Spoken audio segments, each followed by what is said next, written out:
Modo conversación. Es la entrevista en www.copano.news por La Clave.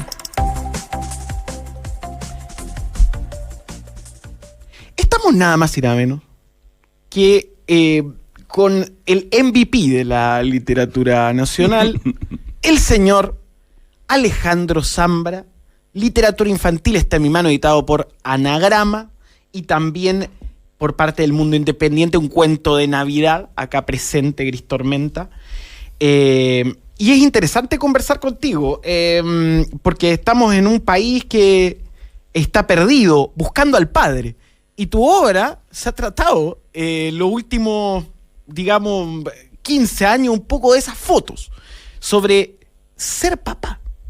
En un país donde en general eso es debatido, porque durante muchos años las generaciones abandonaron su condición de padre.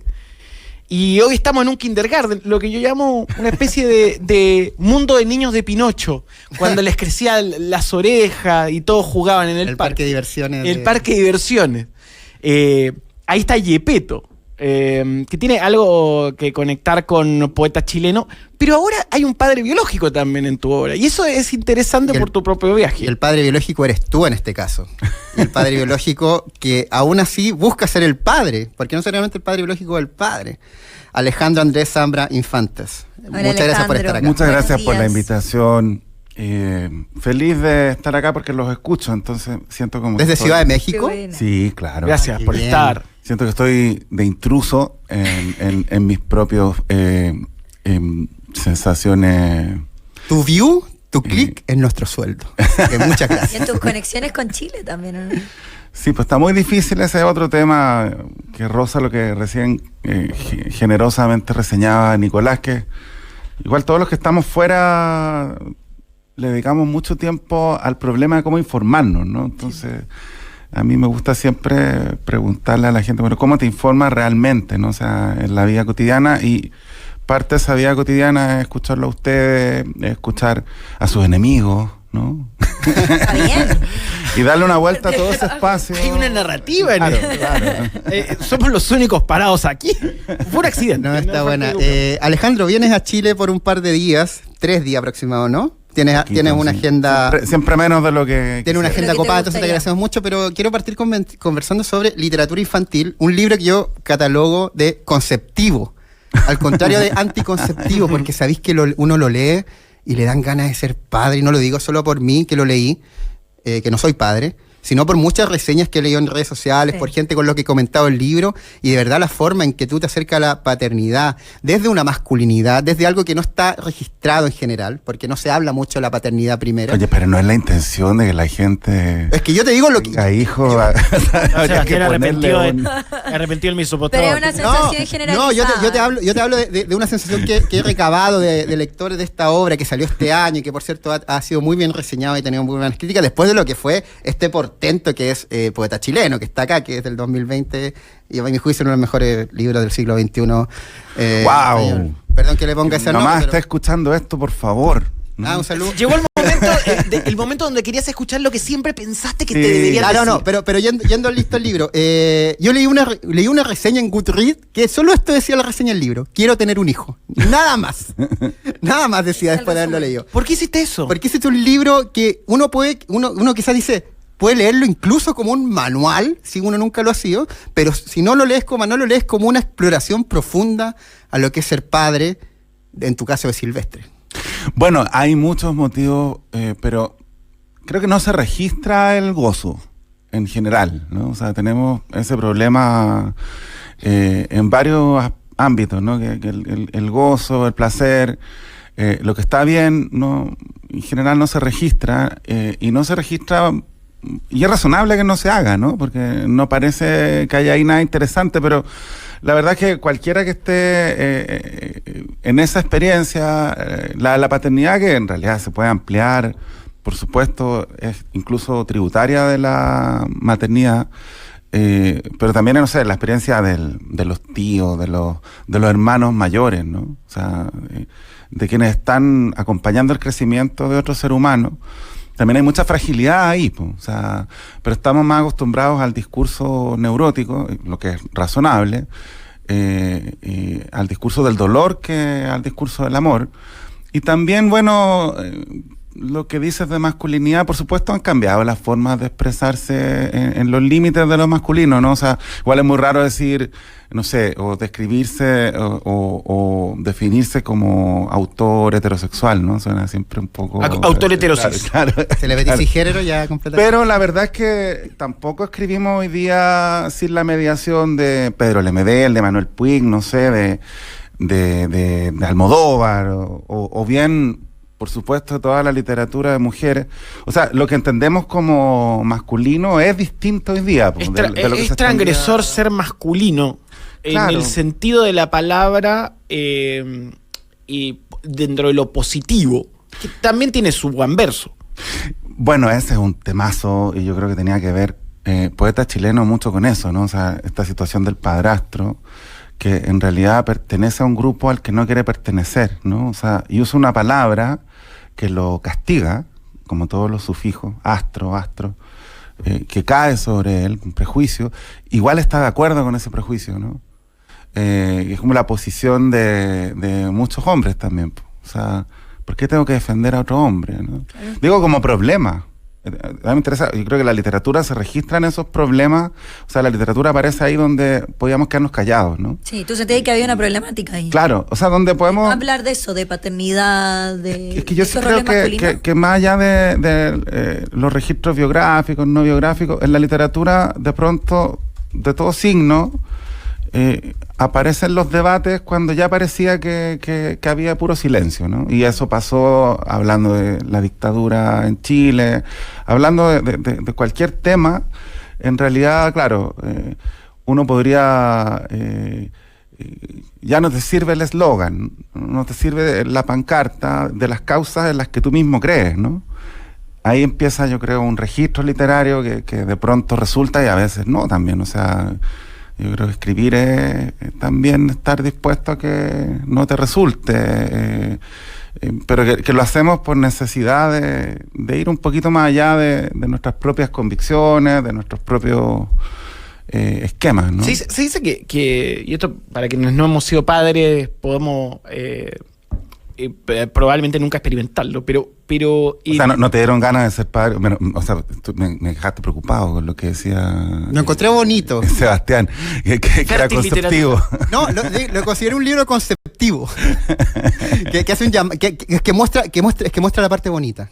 Sí, que probablemente no es lo que se expresa en este momento un momento edgy, digamos, de la cultura y de crisis climática. Encuentro, crisis climática, y uno dice, bueno, ¿por qué voy a tener hijos si hay mil motivos para no tener?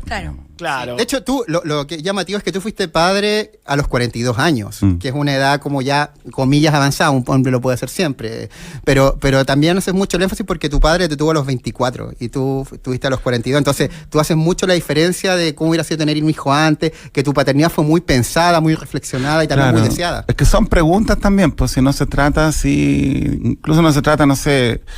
yo creo que ahí hay muy poco que discutir, ¿no? O sea, eres bueno, eres malo, todo eso no funciona. Todos tenemos puras sensaciones, ¿no? Pero ¿de qué nos sirve la experiencia de los padres? Yo creo que para gente como yo, como usted, podría ser... esa trampa está ahí, ¿no? Suponer que no tenemos nada que aprender de la experiencia anterior. Es una trampa. Por supuesto tenemos que aprender algo, no todo, ¿no? Pero, y es el momento que los hijos hacen de padres de la patria en este instante, porque hay una generación que tuvo que ser llamada a eso. Claro, el hermano chico, está gobernando el hermano chico. Y en ese contexto, y mirándolo de afuera, hoy, ¿cómo ves lo que pasa en relación a esa figura? Porque tenemos un presidente que no es padre y que muchos utilizan esa crítica para contar inexperiencia. Sí, es lo que dijo Sebastián Sichel cuando en la campaña presidencial, que dijo que le faltaba una experiencia vital, por ejemplo, que era ser padre. Me parece bien brutal esa objeción. Tú fuiste padre y que ya tienes esa experiencia vital, 5 años, 6 bueno, de eso. Yo fui un padre que tuvo una oportunidad larguísima para pensar la paternidad antes de ser padre. Creo que eso es significativo, ¿no? En el caso de Boric, si llega a ser padre biológico, él puede decir, incluso fui presidente de la República antes de ser padre. Imagínate la cantidad de experiencia que tengo para decirte que te tienes que tomar el desayuno. Y Freud sería un festín, porque como yo la verdad, antes que existiera era presidente, y ahora mírame. Esa novela hay que leerla. Sí, o bueno, lo que estábamos siempre especulando, qué pasa cuando tienes 40 años y ya fuiste presidente. ¿Qué hacen, no? Pero bueno, hay un cambio, o sea, es que el discurso generacional es muy entretenido como entrada, también es muy engañoso, porque el discurso generacional lo primero que hace es tapar las diferencias sociales, ¿no? Entonces, claro, se usa me lo decía Oscar Condardo en una oportunidad, el tema es la clase, no la edad. Claro, y luego la tentación es poderosa, ¿no? O sea, todo es padres contra hijos, pero ¿sabes que hay algo importante ahí? Digo, perdón, estoy hablando muy desilvanadamente porque acabamos de despertar, pero es muy tentador suponer que todo es padres contra hijos y que no hay diferencia en las clases sociales en esa disputa, ¿no? Porque efectivamente hay algo padres contra hijos, en este caso hay padres contra hijos, o abuelos contra... Bueno, digamos que siempre el que tiene más experiencia en general tiende a tener mayor presupuesto. El mito de la experiencia, pero también yo estaba pensando a propósito del golpe, bueno, también nosotros estábamos más cerca de algo que hoy resulta más difícil de comunicar. Entonces, también en la medida en que pasa el tiempo, en teoría olvidamos, pero también en cierto modo recordamos, ¿no? Porque estamos, no sé, si en nuestra propia experiencia recordamos nuestra infancia en dictadura, recordamos un mundo, ¿no? Y la verdad es que alguien que tiene 30 años no recuerda nada.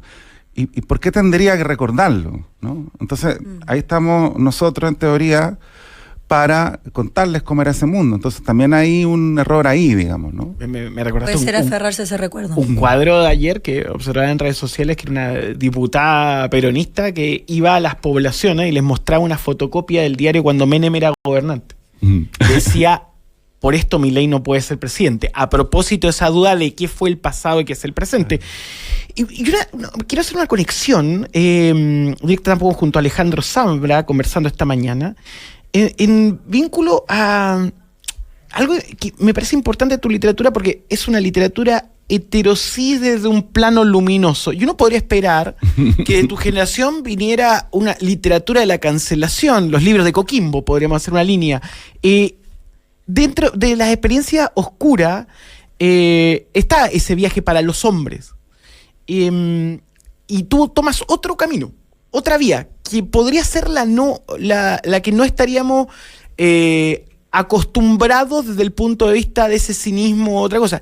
¿Militas el optimismo? No, pero es que lo que pasa es que yo creo que el cinismo fue importante a los 20. El cinismo, luego hay algunos que se quedaron ahí para siempre, ¿no? Pero el cinismo, el año de cinismo, no sé cuál fue, quizás 1992, 93, porque comunicó con la parodia. Yo creo que la parodia es lo que nos salvó. Y luego la versión más hermosa de la parodia, que es la autoparodia. Y de ahí apareció la narración en todo su esplendor, ¿no? O sea, yo me enamoré del relato, de la contingencia, de que si Nicolás cuenta su historia, sea lo que prime y lo que nos haga identificarnos con esa historia, es esas pequeñas cosas que no son traducibles. Pero eso habla de una persona que está bastante clara en su momento de vida y en su escenario. Por tanto, te puedo hacer la pregunta, ¿te terapeas? Sí, la literatura, eso. Porque Germán Marín decía que iba a terapia para ahorrarse la plata o sea, no, que escribía para ahorrarse la plata. ¿Esa es tu práctica? Sí. ¿O vas a la doctora, doctor? He ido a terapia, sí. ¿Y qué? Pero creo sí que la escritura, por horrible que suene, es una forma de terapia. O sea, creo que escribir es algo que no tiene nada que ver con publicar, que los escritores muchas veces eso ayudamos a confundir al auditorio, ¿no? O sea, escribir es un ejercicio que a nadie le haría mal. Yo sé que suena horrible lo que estoy diciendo, suena súper como autoayuda, Pero la verdad es que en esa era es como también. que estuviera Es lo que te ayuda recomendando a ti. hacer abdominales, digamos, que por supuesto quizás debería haberme dedicado más a hacer abdominales que No, que- por que- favor, no. Menos que mal, escribir. no. No, porque si no, no existiría. Tal cual. Alejandro, tú hablabas de que te enamoraste del relato, que te enamoraste de empezar a escribir y empezaste a hacer estas creaciones magníficas que nosotros tenemos en nuestras manos, pero en algún minuto te fuiste de Chile. ¿Es difícil hacer arte en Chile? ¿Es difícil potenciar este tipo de obras en nuestro país?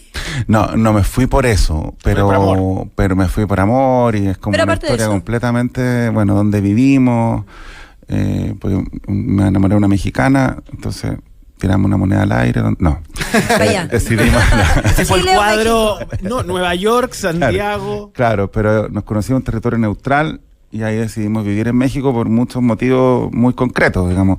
No tengo un motivo profesional para vivir en México y la verdad es que siempre más bien sentí que iba a estar en Chile y la sensación de que había que irse de Chile para narrar Chile, siempre desconfié de esa idea, más bien, ¿no?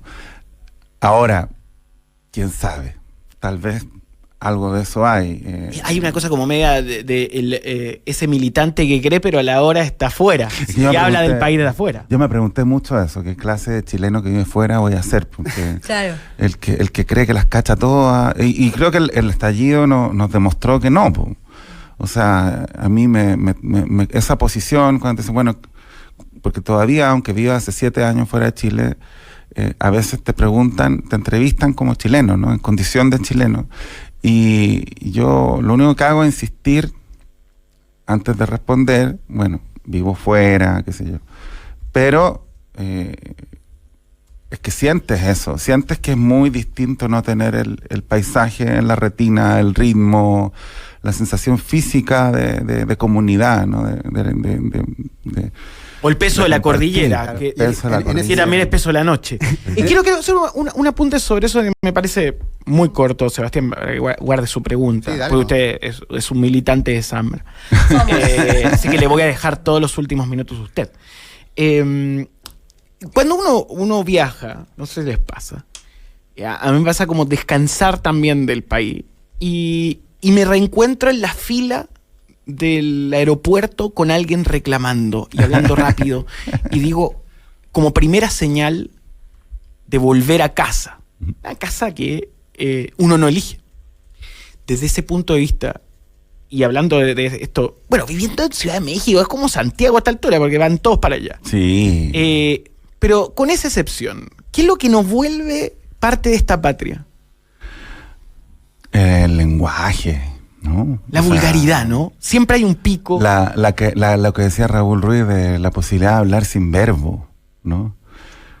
Oye, entonces, claro. Y llegó con el... Sí, po. Sí. Ah, ¿En serio? No creo.